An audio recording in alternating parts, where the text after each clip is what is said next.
Baik, Bismillahirrahmanirrahim. Assalamualaikum warahmatullahi wabarakatuh. Baik, pada pertemuan kali ini saya akan menyampaikan materi sesuai dengan RPS kita yang lalu yang sudah di-share, itu tentang pendekatan promosi kesehatan dalam kesehatan masyarakat.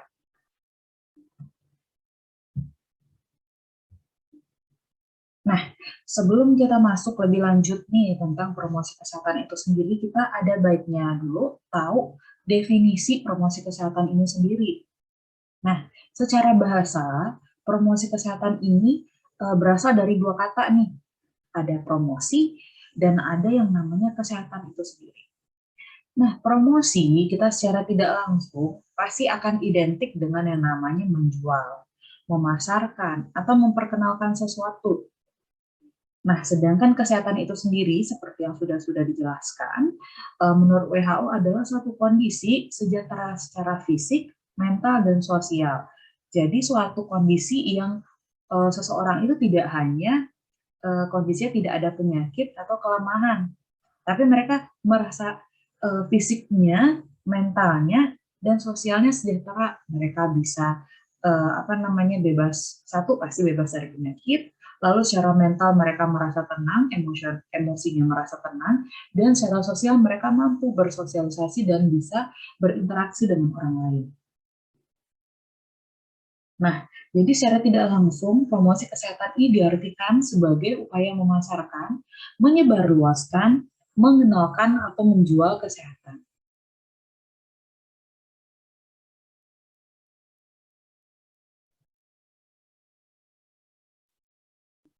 Nah, lalu promosi kesehatan itu sendiri seperti apa sih?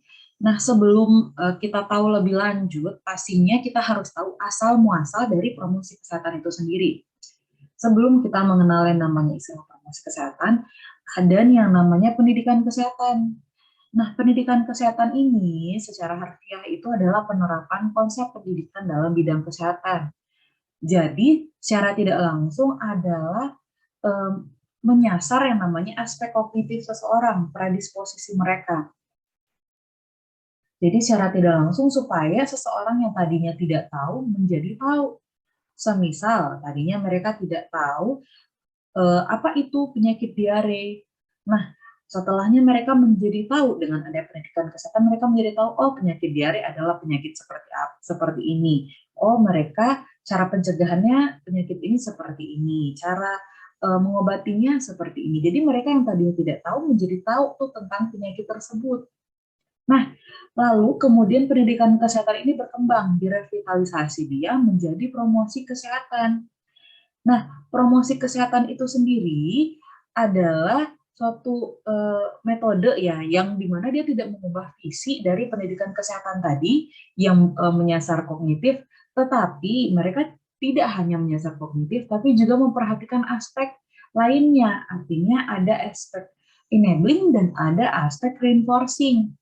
Nah, enabling ini berkaitan dengan yang namanya dukungan orang-orang, yang artinya sarana prasarana atau dukungan orang lain yang bisa mendukung mereka supaya mereka bisa menjadi lebih sehat, supaya mereka mau merubah perilakunya untuk menjadi orang yang sehat. Nah, lalu ada reinforcing. Jadi tadi mendukung, nah reinforcing ini bisa mendorong. Artinya untuk melakukan perilaku kesehatan ini didorong dengan apa sih? Nah, semisal ada kebijakan, semisal ada peraturan. Nah, itu nantinya akan lebih ke arah sanksi barangkali kalau seandainya tidak melakukan perilaku kesehatan. Nah, itu bisa jadi seperti itu. Nah, promosi kesehatan ini dilaksanakan dengan yang namanya advocate, mediate, dan enable. Nah, ini berkaitan dengan misi dari promosi kesehatan ya, yang nanti akan saya jelaskan berikutnya. Nah, jadi berdasarkan beberapa penjelasan sebelumnya, kita bisa menyimpulkan nih, berdasarkan Ottawa Charter. Nah, Ottawa Charter ini sudah cukup sering ya kita mendengar, di mana ini adalah suatu momen bagi kita tentang promosi kesehatan, yaitu pada tahun 1986, promosi kesehatan ini kemudian didefinisikan sebagai proses memandirikan masyarakat agar mereka dapat memelihara, meningkatkan, dan melindungi kesehatannya. Akhirnya definisi dari Ottawa Charter ini diadopsi oleh Indonesia dan Kementerian Kesehatan kemudian memberikan definisi sendiri untuk promosi kesehatan, di mana menjadi upaya untuk meningkatkan kemampuan masyarakat dalam mengendalikan faktor kesehatan. Nah, ada faktor-faktor kesehatan nih yang dikendalikan melalui pembelajaran dari, oleh, untuk, dan bersama masyarakat. Jadi dari masyarakat, untuk masyarakat, oleh masyarakat, supaya dan mereka bersama-sama nih merubah perilaku kah, melakukan upaya kah, supaya mereka nantinya bisa menolong diri sendiri serta mengembangkan kegiatan yang bersumber daya masyarakat sesuai sosial budaya setempat dan didukung oleh kebijakan publik yang berwawasan kesehatan. Nah, di sini kita secara tidak langsung ada beberapa poin nih. Ada sumber daya masyarakat, ada sosial budaya, dan ada kebijakan. Sumber daya masyarakat artinya apa? Berarti sesuai dengan pemberdayaannya. Mereka memberdayakan masyarakat supaya mampu. Sosial budaya artinya program yang dikembangkan disesuaikan dengan budaya setempat, disesuaikan dengan tokoh agamanya kah, tokoh masyarakatnya kah turut bekerja sama di sana. Lalu ada kebijakan publik, nah ini berkaitan dengan nantinya ada peraturan-peraturan yang bisa mendukung dari program kesehatan tersebut. Nah, setelah definisi tadi kita sudah memahami tentang yang namanya promosi kesehatan ya, kita mulai nih masuk tentang visi dan misi dari promosi kesehatan itu sendiri. Kalau visi tadi sudah jelas di mana kita mau supaya masyarakat ini mampu memelihara dan meningkatkan kesadarannya sehingga mereka dapat hidup sehat. Nah, dengan hidup sehat mereka nanti bisa produktif, bahagia, dan sejahtera. Nah, untuk mencapai visi ini sendiri tentu ada misi-misi yang harus kita sampaikan.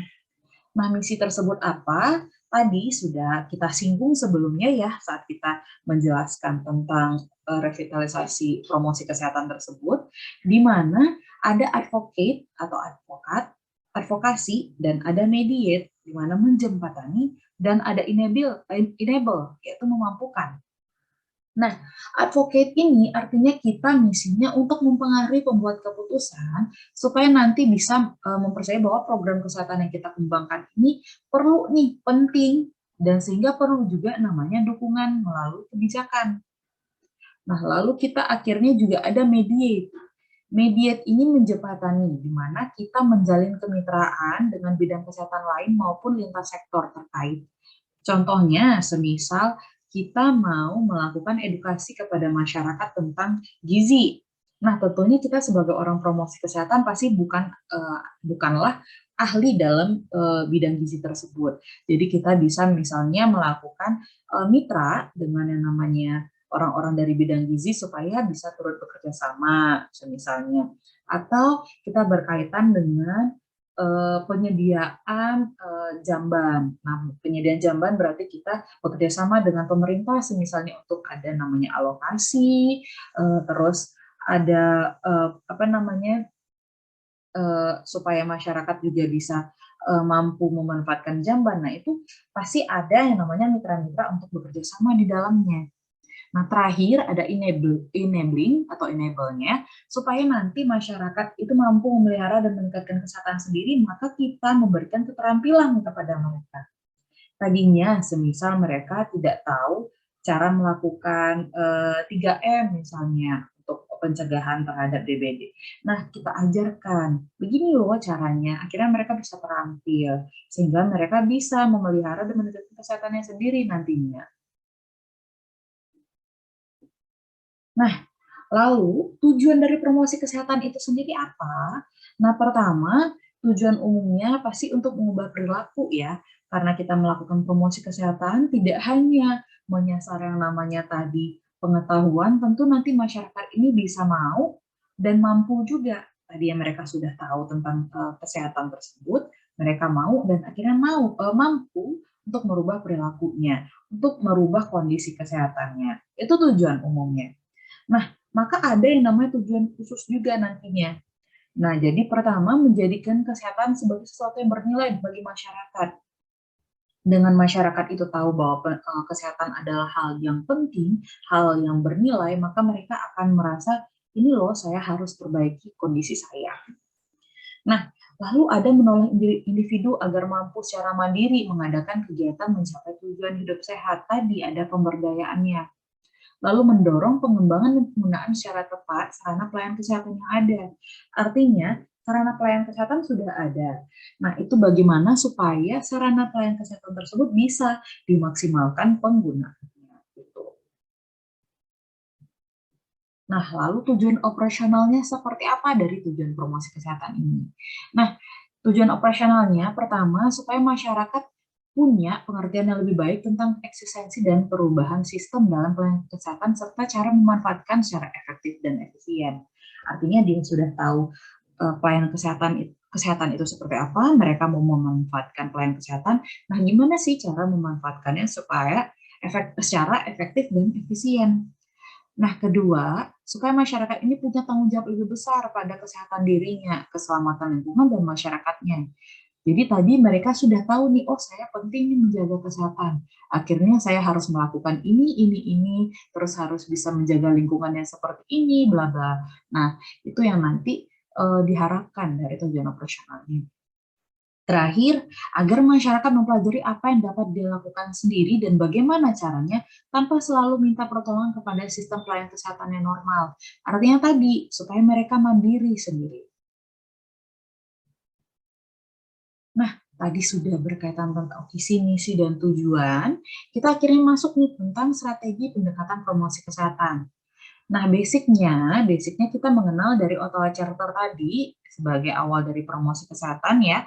Nah, ada 5 nih strategi pendekatan promosi kesehatan. Pertama, tentang kesehatan berwawasan kebijakan, atau whole public policy. Nah, suatu strategi yang ditujukan kepada penentu kebijakan supaya mereka mengeluarkan kebijakan publik yang menguntungkan kesehatan. Artinya, kita mengharapkan nih dengan pendekatan kita bisa nanti keluar yang namanya kebijakan kesehatan yang bisa mendukung kita. Semisal ada kebijakan KTR, semisal ada kebijakan tentang praktik aborsi dan lain-lain. Nah, itu kan nanti kalau ada kebijakan itu bisa menguntungkan secara kesehatannya. Lalu ada lingkungan yang mendukung, artinya atau supportive environment, artinya ditujukan pada pengelola tempat umum termasuk di dalamnya pemerintah kota nih, supaya menyediakan sarana prasarana atau fasilitas yang mendukung perilaku sehat bagi masyarakat. Semisal nih kita, apalagi dengan kondisi lagi COVID-19 sekarang, di tempat-tempat umum itu pasti sering kita lihat yang namanya wastafel untuk cuci tangan, atau ada alat untuk pengukuran suhu badan. Nah, itu kan secara tidak langsung adalah suatu sarana prasarana yang disediakan supaya masyarakat bisa merubah perilaku. Tadi dengan ada tempat cuci tangan, mereka akhirnya, oh saya mau cuci tangan dulu sebelum melakukan ini. Oh saya mau tahu dulu suhu tubuh saya sebelum saya masuk ke ruangan ini. Nah, itu kan secara tidak langsung bisa merubah perilaku seseorang. Lalu ada reorientasi pelayanan kesehatan. Nah, tadinya kita tahu masyarakat itu sebagai penerima layanan kesehatan. Jadi konsepnya di mana-mana masyarakat fokus bagaimana supaya mereka dapat pelayanan kesehatan di klinik misalnya, atau di puskesmas, atau di rumah sakit. Nah, dengan ada reorientasi ini, jadi masyarakat sudah mampu nih berperan sebagai penyelenggaranya sendiri, penyelenggara pelayanan kesehatan. Semisal sekarang yang kita sering kenal di Posyandu itu ada namanya kader Posyandu. Nah, kader Posyandu ini secara teknis merupakan dari masyarakat itu sendiri. Mereka berasal dari masyarakat. Mereka anggota dari masyarakat itu sendiri. Nah, mereka akhirnya diedukasi, dilatih supaya nanti bisa menyelenggara pelayanan kesehatan. Nanti kan di Posyandu semisal ada sistem 5 meja ya, nah itu dilakukan dari kader yang bisa didampingi oleh bidan, nah seperti itu. Nah, lalu ada keterampilan individu. Jadi konsep awalnya supaya nanti bisa memberi pemahaman kepada masyarakat tentang cara memelihara kesehatan, mencegah penyakit, mengenal penyakit, mencari pengobatan, dan meningkatkan kesehatannya. Nah, jadi memang di sini konsepnya adalah supaya nanti masyarakat ini bisa terampil untuk melakukan berbagai cara ini supaya nanti bisa berakhir dengan meningkatkan derajat kesehatan mereka. Nah, terakhir ada namanya gerakan masyarakat. Itu mendorong dan memacu adanya kegiatan masyarakat dalam mewujudkan kesehatan mereka. Semisal nih, kita mau mendorong orang untuk melakukan kesehatan. Contohnya ada kegiatan mengadakan lomba RT terbersih di kelurahan. Jadi nanti orang-orang akan berbondong-bondong nih membersihkan lingkungan tempat tinggalnya supaya nanti bisa mendapatkan suatu reward misalnya. Nah, itu secara tidak langsung mendorong masyarakat untuk merubah perilaku. Nah, begitu. Nah, akhirnya strategi pendekatan promosi kesehatan ini kemudian diringkas lagi, dicakup lagi dalam suatu strategi pendekatan yang dikembangkan oleh WHO. Nah, itu ada 3 nih. Nah, ini sudah cukup sering ya teman-teman mendengar di beberapa mata kuliah lain. Itu ada advokasi, ada dukungan sosial, dan pemberdayaan masyarakat. Tadi, advokasi ini berkaitan dengan kebijakan ya. Jadi, kegiatan meyakinkan orang lain agar dapat mendukung program yang direncanakan. Mendukungnya seperti apa? Artinya dapat berupa nanti terjadi namanya peraturan. Nah, dalam konteks Promkes, advokasi ini pendekatan dengan pembuat kebijakan dari berbagai sektor dan tingkat. Nanti diharapkan bisa menjadi peraturan pemerintah, undang-undang, surat keputusan, surat instruksi, atau edaran, dan lain-lain. Jadi nanti akan ada satu kebijakan atau nanti bisa jadi dalam bentuk suatu pedoman pelaksanaan kesehatan. Itu juga bisa dianggap sebagai suatu advokasi ya. Nah, lalu ada dukungan sosial nih, social support. Itu suatu kegiatan mencari dukungan. Nah, dukungan ini dari siapa? Itu dari tokoh masyarakat atau toma, dan tokoh agama, itu tuh toga ya. Nah, itu agar mereka dapat menjadi jembatan antara sektor kesehatan, artinya sebagai jembatan antara kita ya, kita sebagai pelaksana program dengan masyarakat yang menerima program kesehatan tersebut. Tujuannya supaya nanti Toma yang sudah kita beritahu tentang program kesehatan tersebut bisa mensosialisasikan program sehingga masyarakat menerima dan mau berpartisipasi. Karena biasanya di masyarakat itu tokoh masyarakat adalah orang-orang yang mereka percaya, orang-orang yang mereka mau dengarkan. Nah, dengan adanya Toma yang turut serta untuk mensosialisasikan, diharapkan nanti masyarakatnya berpartisipasi mau merubah perilaku dan akhirnya bisa secara tidak langsung meningkatkan derajat kesehatan secara umum ya. Nah, itu bisa dilakukan dengan cara melakukan pelatihan nih kepada tokoh masyarakat contohnya, atau melakukan seminar, lokakarya, dan lain-lain. Nah, lalu terakhir ada pemberdayaan masyarakat. Ini berkaitan dengan visi promosi kesehatan tadi, supaya masyarakat mampu dalam memelihara dan meningkatkan kesehatannya. Jadi nanti masyarakat bisa jadi diberi penyuluhan, bisa jadi diberikan pelatihan, supaya mereka mampu sendiri nih meningkatkan kesehatan mereka tadi. Nah, pasti kalau begitu sasaran utamanya adalah masyarakat itu sendiri. Nah, lalu tadi kita sudah bicara beberapa hal dan sekarang kita masuk ke sasaran promosi kesehatan itu sendiri. Nah, menurut Ottawa Charter itu ada 3 sasaran nih. Sasaran primer, sekunder, dan tersier. Sasaran primer artinya siapa sih sasaran utama kita dalam program promosi kesehatan? Siapa sih tujuan utama kita yang mau diubah perilakunya? Jadi ini berkaitan dengan misi pemberdayaan masyarakat tadi. Jadi supaya nanti masyarakat bisa secara langsung berdaya. Nah, dengan sasaran primer otomatis sebagai masyarakat langsung ya, kita misalnya mau mengedukasi keluarga, nah itu nanti diwakili oleh kepala keluarga semisalnya, atau orang tuanya. Nah, nanti semisal kita mau melakukan kegiatan terkait stunting atau tumbuh kembang anak atau nanti ASI eksklusif. Nah, sasaran primer kita pasti ibu hamil atau nanti ibu menyusui seperti itu. Nah, sasaran sekunder siapa? Nah, tadi terkait dengan dukungan sosial atau misi dukungan sosial atau mediasi. Mitra kita. Sasaran sekunder itu adalah orang-orang yang nanti bisa membantu kita untuk mendekati masyarakat. Nah, gitu ya. Berarti tadi ada Toma dan ada Toga.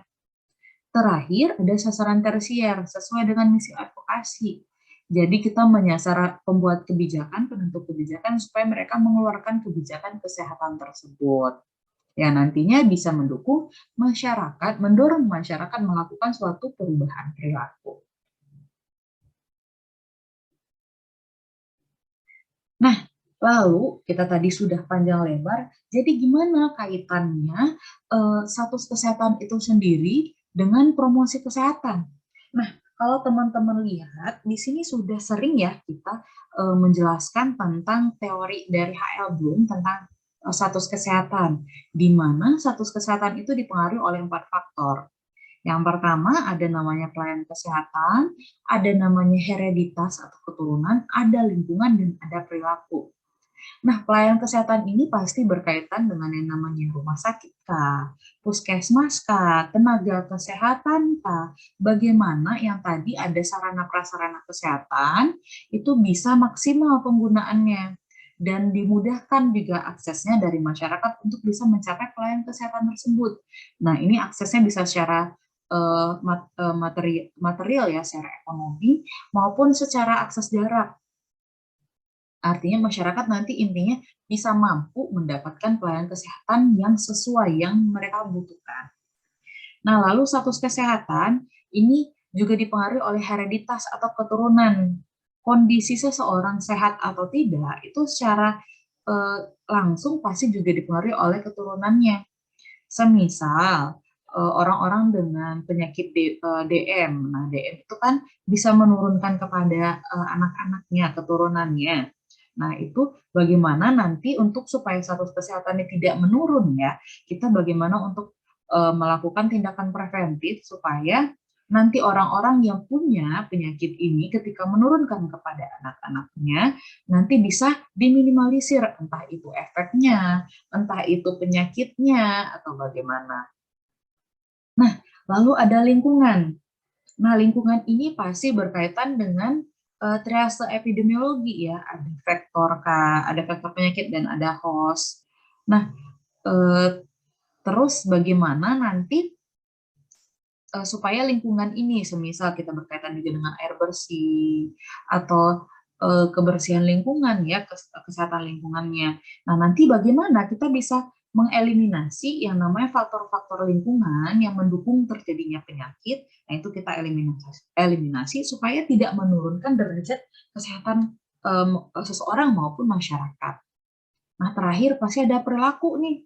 Perilaku secara pasti mempengaruhi status kesehatan. Apakah nanti mereka akan melakukan perilaku kesehatan positif atau negatif gitu ya, yang mana bisa mendukung dari status kesehatan yang tersebut. Nah, kalau kita gambarkan nih promosi kesehatan dengan perilaku tadi, nah untuk terjadi yang namanya perubahan perilaku pasti kita melakukan tadi tujuan utama kita nih. Nah, pasti kita melakukan promosi kesehatan dulu supaya perilaku seseorang berubah. Nah, mungkin nanti di semester 4 ya, teman-teman akan mempelajari yang namanya mata kuliah perencanaan program promosi kesehatan. Nah, nanti akan lebih detail, akan mempelajari tentang yang namanya predisposing, enabling, dan reinforcing melalui teori dari Lawrence Klein. Nah, singkatnya seperti ini, promosi kesehatan itu dilakukan yang pertama untuk menyasar ketiga faktor ini, predisposing, enabling, dan reinforcing. Nah, predisposing artinya berkaitan dengan kognitif ya. Tadi sebelumnya juga di slide awal sudah dijelaskan di mana predisposing ini berkaitan tentang kognitif seseorang. Bagaimana bisa meningkatkan pengetahuan seseorang, kita melakukan edukasi kah? Atau komunikasi kah? Nah, lalu kita juga melakukan yang namanya faktor enabling, pendukungnya. Nah, untuk mendukung seseorang merubah perilaku, tentu kita bisa melakukan yang namanya pemberdayaan masyarakat. Nah, terakhir ada reinforcing. Nah, reinforcing ini bisa berupa apa namanya yang mendorong ya terjadinya perubahan perilaku. Misal ada advokasi di dalamnya, ada kebijakan di dalamnya, ada training yang nantinya dengan adanya hal-hal tersebut bisa mendorong mereka untuk melakukan perubahan perilaku. Nah, sayangnya nih perubahan perilaku ini seringkali terjadi dengan unsur paksaan. Nah, kenapa bisa terjadi unsur paksaan? Karena apalagi di Indonesia ya, masyarakat itu masih kayak semisal nih kondisinya secara langsung saja dengan kondisi kita sedang COVID-19 sekarang, masyarakat harus menggunakan yang namanya masker. Tapi masih banyak sekali yang kita lihat di jalan itu atau dimanapun kita berada, masih banyak yang lalai menggunakan maskernya. Nah, semisal kita kalau unsur paksaan, otomatis nanti kalau tidak pakai masker, kita beri yang namanya sanksi. Kita beri yang namanya denda. Nah, kondisi seperti ini tentu hanya bersifat sementara ya.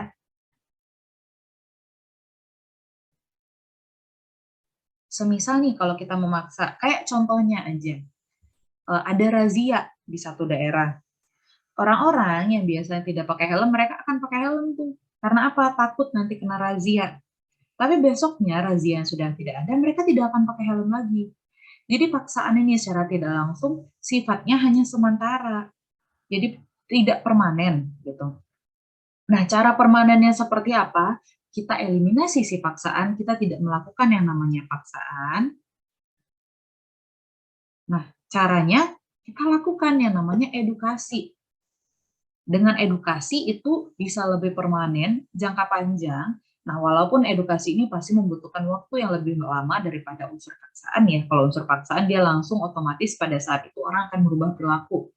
Beda kalau edukasi kita harus lakukan berkali-kali, terus-menerus, tapi memang efeknya jangka panjang akan terjadi perubahan perilaku secara terus-menerus. Karena apa? Didasari dengan unsur mereka sudah tahu kenapa harus merubah perilaku, sudah paham mereka, sudah paham dan akhirnya memunculkan yang namanya kemauan, sehingga mereka nantinya mampu merubah perilaku mereka. Nah, kalau kita jabarkan secara lebih rinci, bagaimana promosi kesehatan berkaitan dengan perilaku, berkaitan dengan status kesehatan, tadi promosi kesehatan dilakukan dengan memperhatikan ketiga faktor ini ya, predisposing, enabling, dan reinforcing, akhirnya terjadi nih perubahan perilaku. Perubahan perilaku ini bersama-sama dengan faktor yang lainnya. Nah, faktor-faktor ini yang berkaitan dengan status kesehatan, itu mereka tidak bisa berdiri sendiri ya.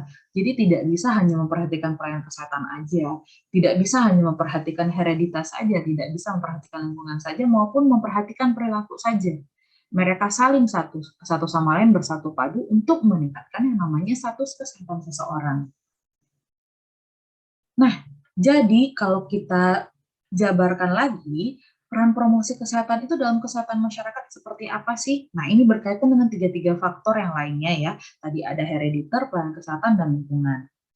Nah, kalau kita gambarkan, kalau berkaitan pertama tentang faktor herediter ya.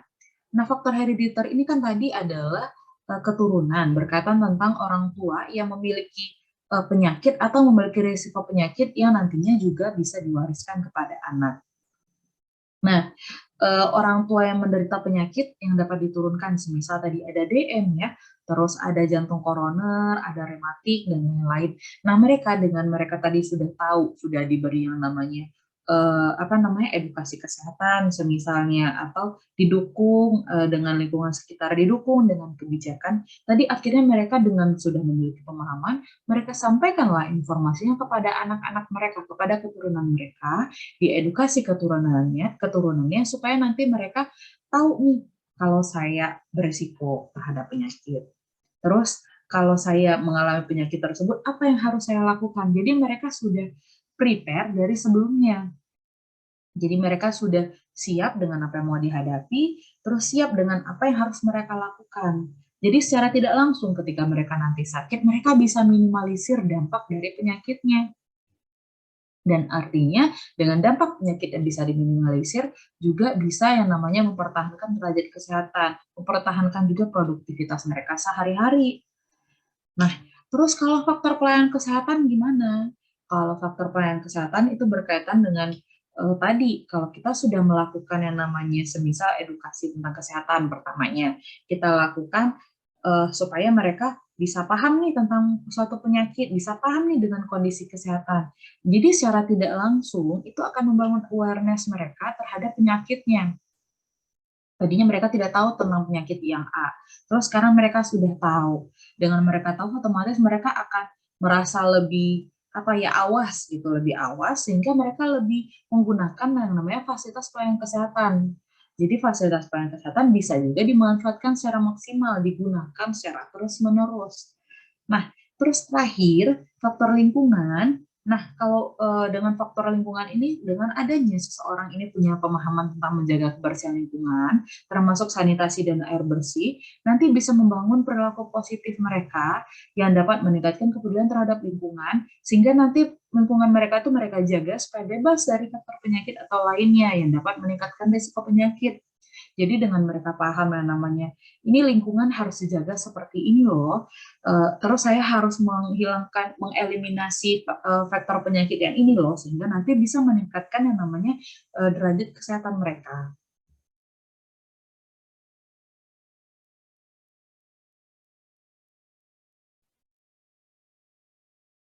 Nah, kita lanjutkan. Nah, tadi kita sudah sampai, akhirnya kita sudah sampai nih ke ruang lingkupnya promosi kesehatan. Nah, ruang lingkup promosi kesehatannya ada tiga. Pertama, aspek kesehatan, tatanan pelaksanaan, dan tingkat pelayanannya. Kita jelaskan masing-masing satu-satu dulu. Nah, kalau berkaitan tentang aspek kesehatan, seperti yang kita tahu, dalam kesehatan itu pasti ada aspek promotif, preventif, kuratif, dan rehabilitatif. Nah, lalu bagaimana cara kita melakukan promosi kesehatan dari keseluruhan aspek ini? Pertama, kalau berkaitan dengan promotif preventif, pasti tentang bagaimana sasaran kita, pertama pasti adalah kelompok orang sehat, supaya mereka nanti bagaimana bisa mempertahankan, memelihara kesehatannya, gitu ya. Jadi kalau promotif preventif itu adalah tindakan kita bisa menyasar orang-orang tersebut supaya mereka nanti bisa menjaga kesehatannya. Nah, kalau kuratif rehabilitatif ini ada tiga tingkat. Tingkat pertama itu adalah kelompok orang berisiko. Jadi kita lakukan yang namanya promosi kesehatan supaya kelompok berisiko ini tidak apa namanya ketika mereka punya risiko, mereka tahu nih saya harus mencegah seperti apa namanya harus melakukan perilaku seperti apa supaya saya tidak terkena penyakitnya karena saya tahu saya punya risiko. Nah, lalu kalau pencegahan tingkat kedua itu sudah masuk nih ke kelompok kronis. Nah, kita perannya nanti bisa melakukan edukasi kepada mereka supaya nanti mereka tahu nih mereka punya penyakit kronis. Jadi bagaimana ya supaya nanti penyakit mereka ini dampaknya tidak terlalu besar. Jadi meminimalisir dampak pada mereka sehingga tidak berkepanjangan ya efek samping dari penyakitnya. Terakhir ada pencegahan tingkat ketiga, jadi kelompok yang baru sembuh nih, sudah selesai kuratifnya. Nah, jadi bagaimana mereka bisa menjaga yang namanya setelah sembuh, bisa menjaga kesehatannya, atau setelah sembuh bagaimana sih caranya bisa meminimalisir yang namanya kesehatan, entah mereka melakukan rehabilitasi secara rutin, nah itu salah satu caranya. Nah, lalu ruang lingkup yang kedua itu adalah tatanan pelaksanaan nih. Semisal kalau di tatanan keluarga, kita ada 5 tatanan ya, tatanan keluarga, sekolah, tempat kerja, tempat umum, dan fasilitas pelayanan kesehatan. Tatanan keluarga pasti, karena itu adalah ekosistem terkecil ya, seperti yang sering saya bilang. Nah, otomatis kalau di keluarga siapa yang bisa kita sasar? Itu seperti orang tua, karena orang tua adalah kasarnya adalah pemegang kebijakan di rumah mereka. Jadi mereka yang perlu kita sasar atau orang tua lah yang akan nanti bisa mampu mengedukasi anaknya, membantu merubah perilaku anaknya seperti itu. Nah, lalu ada tatanan sekolah nih. Beda konsepnya kalau di keluarga. Nah, di sini sasarannya adalah guru, karena nanti gimana? Guru yang mengedukasi anak-anak siswa, guru yang membantu mengarahkan perubahan perilaku siswa, seperti itu. Lalu ada tatanan tempat kerja, jadi umumnya kita akan menyasar yang namanya pimpinan, atau bisa jadi pegawainya juga bisa. Nah, tapi kalau di tatanan pelaksanaan, semisal contohnya pimpinan, kita bisa yang namanya mengadvokasi pimpinannya supaya nanti bisa dibuat suatu kebijakan di sana. Entah semisalnya dibuat di lingkungan kantor itu ada KTR, lingkungan kawasan tanpa rokok, sehingga orang-orang tidak merokok di sana atau bagaimana bisa dibuat ketentuan untuk menjaga kebersihan toilet atau semacamnya. Nah, kalau tatanan tempat umum seperti apa? Nah, yang seperti kita tahu, tatanan tempat umum itu bisa jadi ruang-ruang yang banyak orang ya, seperti semisalnya adalah taman kota atau mall atau swalayan seperti itu. Nah, jadi sasarannya kita nanti siapa? Tentu yang pengelolanya, pemiliknya. Bagaimana nanti supaya nanti di tempat umum tersebut bisa disediakan fasilitas-fasilitas kesehatan. Semisal tadi seperti yang saya contohkan, disediakan semisalnya ada wastafel untuk cuci tangan seperti itu, atau ada yang untuk mengukur suhu tubuh gitu. Nah, terakhir di tatanan fasilitas pelayanan kesehatan. Tentu selain kita bisa menyasar yang namanya tenaga kesehatan, tentu ada pimpinannya sendiri nih, pimpinan Fasiankes, supaya nanti dibentuk suatu kebijakan, misalnya untuk fasilitas layanan kesehatan tersebut, atau supaya nanti mereka bisa mengarahkan tenaga kesehatan yang lain, supaya mereka bisa menjalankan tugasnya seperti apa, gitu ya, sedemikian rupa. Nah, terakhir, ada ruang lingkup berdasarkan tingkat pelayanannya. Ada 5 level of prevention, itu menurut Level dan Clark. Nah, itu ada pertama health promotion, ya, itu agar masyarakat mau dan mampu tadi memelihara peningkatan kesehatannya. Ada specific protection, artinya memberikan perlindungan kepada kelompok yang berisiko terhadap penyakit. Dan ada early diagnosis and prompt treatment, artinya yang tadi kita sudah tahu bisa cepat mendiagnosis, oh saya ada penyakit apa, jadi sudah diidentifikasi sehingga nanti bisa dilakukan segera yang namanya pengobatan. Ada disability limitation, artinya membatasi penyakit yang tadinya sudah terjadi tidak semakin parah sehingga tidak menyebabkan yang namanya kecacatan. Nah, terus ada terakhir rehabilitasi, rehabilitation, artinya tadi dia sudah sembuh, akhirnya menjadi orang yang sudah sehat kembali, benar-benar pulih, sehingga dapat beraktivitas kembali secara produktif. Nah, bagaimana orang-orang tersebut bisa produktif secara sempurna lagi nih setelah sebelumnya mereka awalnya sudah produktif, kemudian sakit sehingga tidak produktif. Nah, bagaimana setelahnya mereka bisa kembali produktif lagi. Baik, sekian materi dari saya untuk pertemuan kali ini. Nanti barangkali teman-teman mahasiswa memiliki pertanyaan, dipersilakan untuk menanyakan via WA ya, atau nanti bisa menanyakan via Google Classroom kita seperti biasa. Nah, untuk penugasannya, teman-teman bisa membuat 6 kelompok yang terdiri dari masing-masing 6 orang. Ini untuk tugas praktik kita ya, seperti biasa tolong dibagi kelompok. Nanti bisa merancang yang namanya pendekatan promosi kesehatan. Tadi yang menurut WHO, karena itu yang sudah kita gunakan ya. Nah, beserta sasarannya. Jadi tadi pendekatannya seperti apa, sasarannya gimana. Nah, satu pendekatan dibuat oleh 2 kelompok. Artinya semisal kita mau pendekatan advokasi.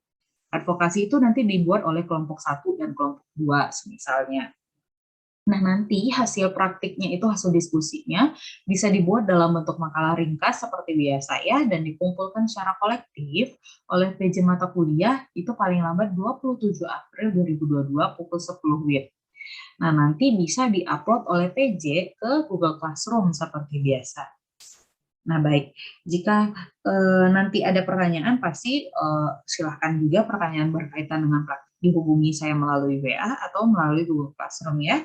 Baik, sekian materi untuk perkuliahan kali ini. Semoga teman-teman semua paham. Mohon maaf apabila ada kekurangannya. Wassalamualaikum warahmatullahi wabarakatuh.